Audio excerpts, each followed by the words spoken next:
organised workplaces, safer workplaces, and today, on International Workers' Memorial Day, we remember the dead and fight for the living.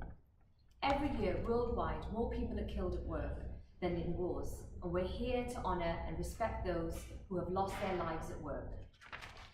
This year's theme is dangerous substances, get them out of the workplace. Cancers, diesel, exhaust fumes and asbestos all play their part in making workplaces hazardous places to be. There are 12,000 lung disease deaths each year estimated to be linked to past exposures at work, and estimate cases of occupational asthma is on the rise. Union health and safety reps are our guardians in the workplace, challenging dangerous practices and holding bad employers to account. Without unions in the workplace, it's fair to say these figures could be much higher.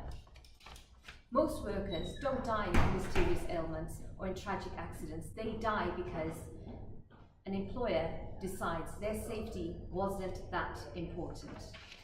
Workers' Memorial Day commemorates those workers, and if so, you're not in a union, join a union. If you're a member, get active and become a health and safety union rep. You can help change the safety and welfare of your fellow workers.